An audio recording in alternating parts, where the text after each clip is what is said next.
If you're tired of hiring way too many people and having to fire them or reassign them because they're not working out, this video might be for your business. I'm Joey Price, and this is your HR Minute. Poor quality of hire results when you bring on applicants and candidates that just aren't a good fit for the job. This can happen from time to time in a small business because a business owner can be so busy with doing a lot of things for the business that they just get distracted from the right amount of effort and the right amount of intentionality that's required to hire your next great employee. Bad hires can cost your organization up to a third of the employee's original first year salary. So that means it often begs the question of, should you pay more for a great employee, or should you pay less for an employee that you might have to grow, groom, and train? Well, let's look at a bad hire and what are the diagnoses and symptoms of a bad hire. If a person quits too soon, so if they get onto the job, find out that it's not a good fit for them, and they decide, I'm out of here, that is a bad hire. Also, someone who doesn't meet the expectations. When you look to bring someone on board, you're assessing the whether or not they can work at your organization, but you don't really know until it's time for them to perform. So the question is, if you've got a person that doesn't meet expectations, unfortunately, that's going to be another low quality of hire. The third category of low quality of hire is when a person is fired from their job. If they're not working out because they're not meeting expectations so bad, then they get fired and you wind up paying for, 9 times out of 10, you're paying for unemployment, you're paying for possibly offering to continue COBRA insurance, and there's a whole host of other things if they have earned leave that you're required to pay out in your state. So these are the kinds of people that are bad hires, and I want to make sure that you prevent that from happening in your organization. But we've got to know why it happens in the first place.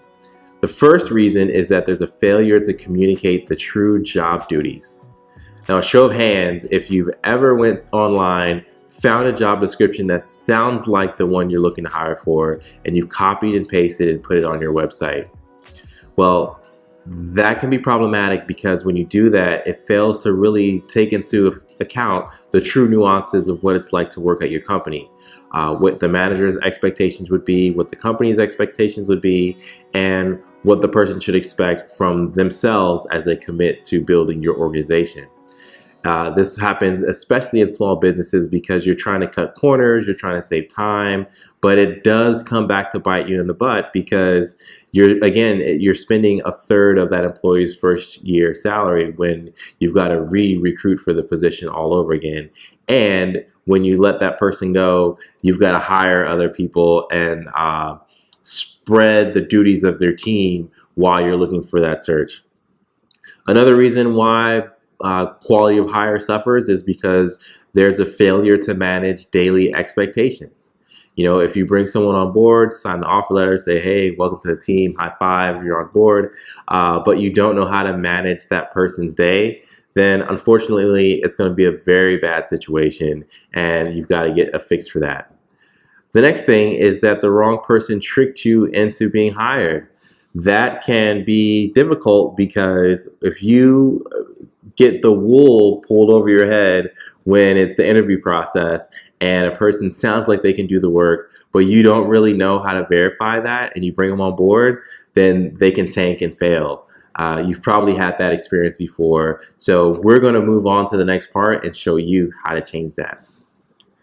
What do you need to do instead to improve your quality of hire? Well, it's simple. The first thing you need to do is spend time perfecting the job description and the role expectations.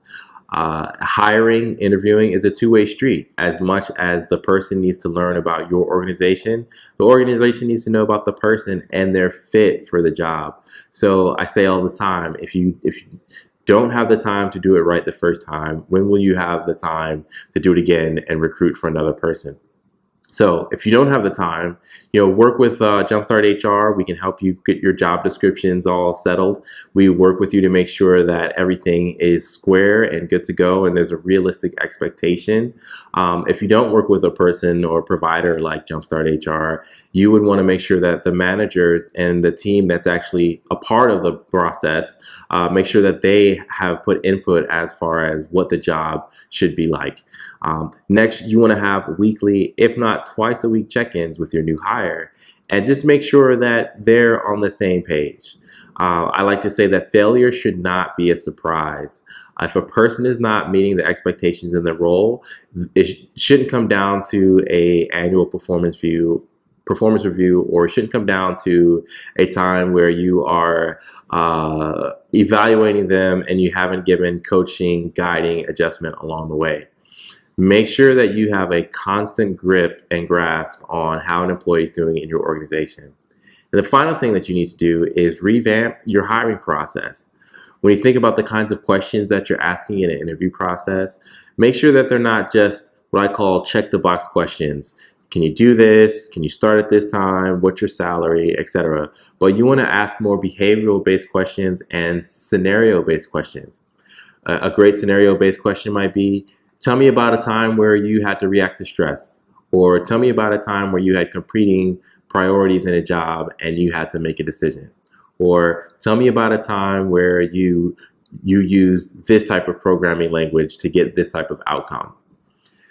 When you think about getting someone in an interview process for their job, there are a ton of really great behavioral and scenario-based questions that you can ask, because the goal behind those questions is to see how that person thinks.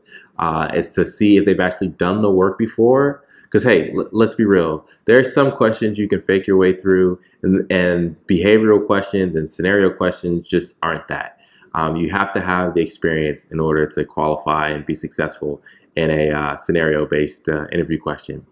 So I want to make sure that you do not have poor quality of hire in your small business.